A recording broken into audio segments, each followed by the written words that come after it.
Many of the points of this talk are taken from the most recent guidelines, the 2013 ACC-AHA guidelines for the management of heart failure. In addition, we'll talk about treating decompensated heart failure in the inpatient setting, and also how to prognosticate your patients who are admitted with decompensated heart failure.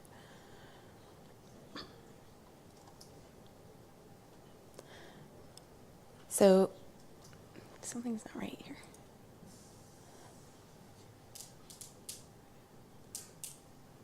Okay, sorry. So first, we'll start with the definition of heart failure. And the definition given in the 2013 guidelines is heart failure, whether systolic or diastolic, is a complex clinical syndrome resulting from any structural or functional impairment of ventricular filling or ejection of blood. And this is marked by the symptoms that we're all familiar with, the signs and symptoms of dyspnea, fatigue, fluid retention, etc. And there are a couple nice things about this definition. It points out that heart failure is a clinical syndrome, and also highlights the fact that we're concerned not only with the ejection of blood, and we all obsess over the ejection fraction, but also with ventricular filling. When we think about heart failure, we further subdivide into two main categories, the first being HFrEF, or heart failure with a reduced ejection fraction, and that's a patient with clinical diagnosis of heart failure and an EF less than 40%. The second group is the group with HFpEF, or heart failure with preserved ejection fraction, and those are patients with clinical heart failure with evidence of preserved ejection fraction and abnormal LV diastolic function. And the EF that's considered preserved can be debated, and in different documents and different papers has varied in the past, but per the 2013 guidelines, it's an EF of greater than 40 to 50%. So why do we care about heart failure? Well, the lifetime risk of developing heart failure is 20%. For Americans over 40 years of age, with 650,000 new cases diagnosed each year. And we have over 5 million people in the U.S. with clinical manifestations of heart failure. And despite its high prevalence and our research in advanced therapies, the absolute mortality rate of heart failure remains quite high at 50% within 5 years from diagnosis. When you look at hospitalizations, heart failure is a primary diagnosis in over 1 million hospitalizations annually, with 1-month readmission rates of 25%. And I don't think any of us are immune to the weight being put on length of stay and readmission and whatnot, and the heart failure patients are very high risk for readmission.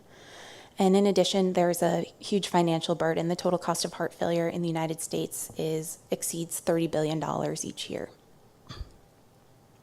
So just a review of heart failure classification, we have the ACC-AHA stages and the New York Heart Association functional classes that we're familiar with. And stage A is the patient at high risk, but without any structural heart disease or symptoms. Stage B is patients with structural heart disease, but again, with no signs or symptoms. Stage C are patients with heart disease with prior or current heart failure symptoms. And it's within the stage C group that we really can further subdivide according to the New York Heart Association symptom classification with classes 1 through 4. And then you have the stage D patients who are really refractory to medical therapy and require additional specialized interventions, be they mechanical support or transplant. So how do we end up in this situation? Well, a patient experiences an insult, which results in cardiac dysfunction, hemodynamic decompensation marked by increased preload, increased afterload, and decreased cardiac output. That contributes to neurohormonal activation, increase in the RAS system, activation of the sympathetic nervous system, and increased catecholamines, which further contributes to hemodynamic decompensation. You have renal vasoconstriction, fluid retention, and all of this together leads to the clinical syndrome of heart failure with fluid overload and the symptoms that we see in the increased morbidity and mortality in these patients. So what do we want to do to manage these patients when they're in the hospital? First, we want to be able to identify any triggers that we might be able to intervene upon.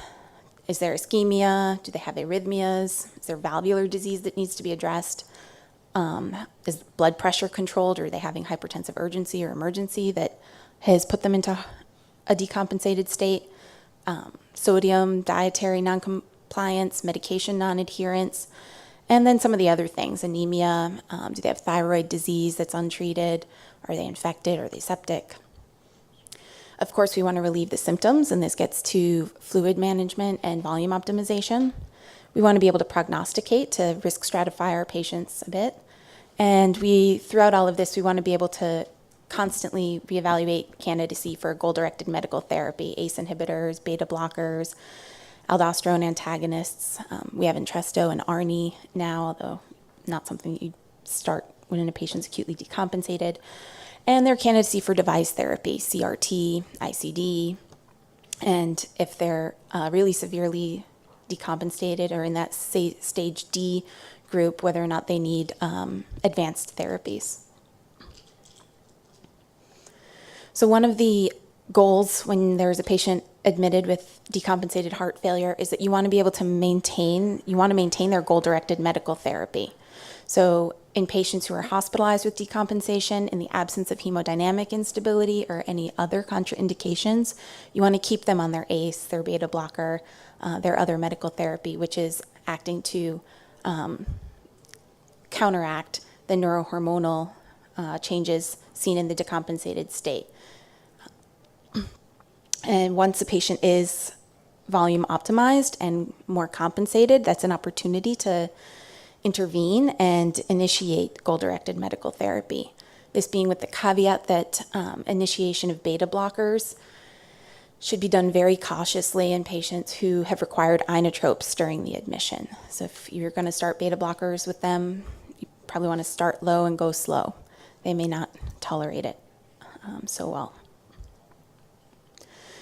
Another objective of inpatient management is volume optimization, and the guidelines actually recommend prompt treatment with IV loop diuretics, and in the absence of hypotension, you can consider nitroglycerin, nitroprusside, musiretide as adjuvant therapy. Ultrafiltration can also be a nice way to help with volume optimization. It removes isotonic fluid, so it can be very effective in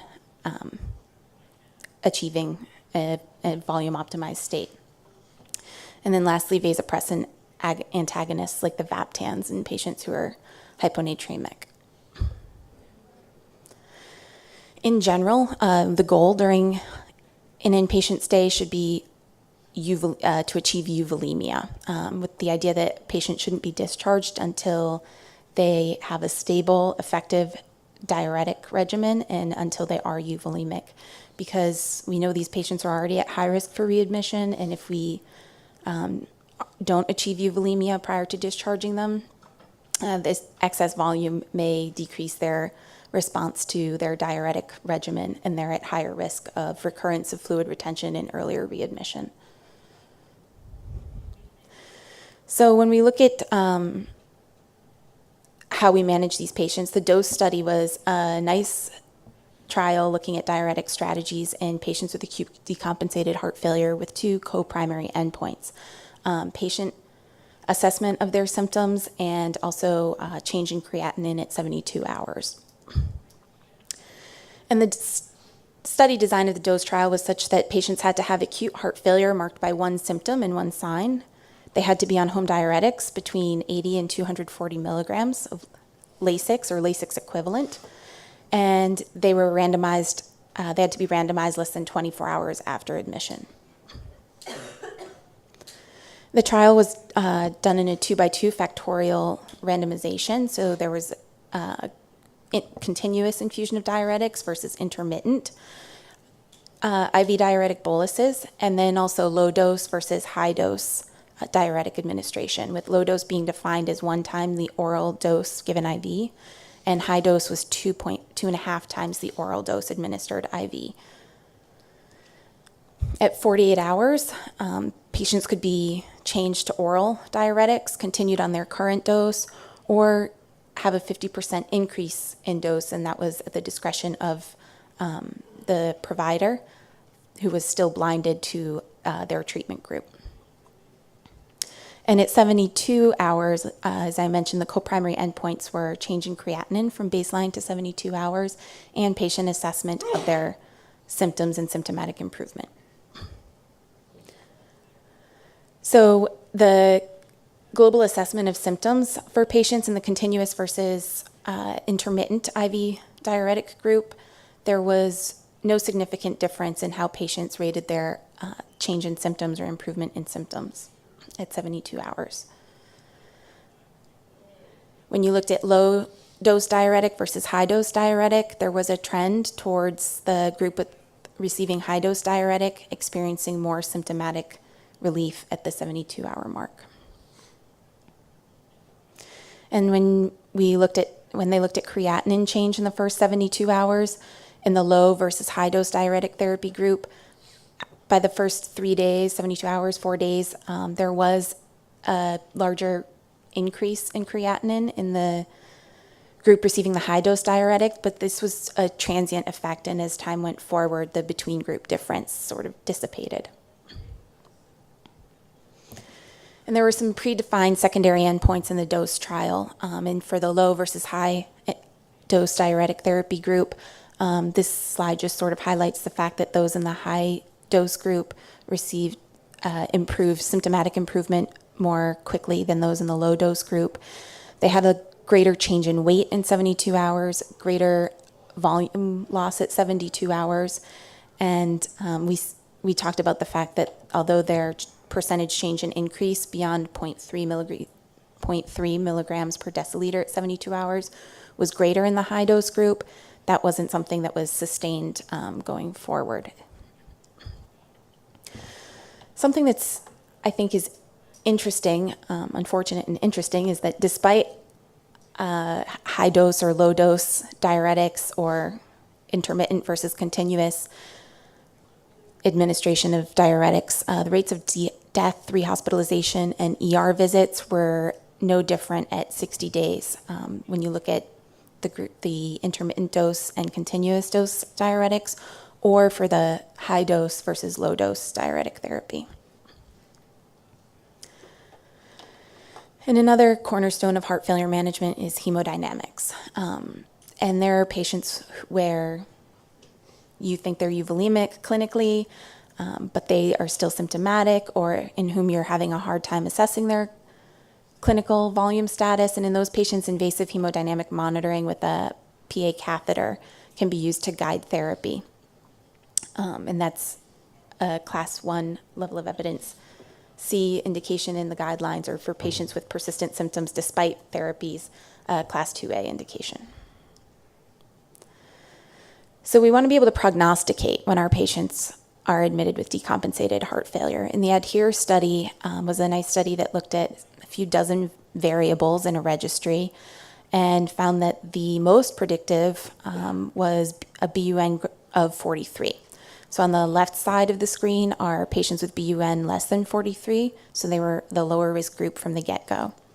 To further stratify, you look at systolic blood pressure. Systolic blood pressure greater than 115 at admission, that was the lowest profile group with about a 2% inpatient mortality.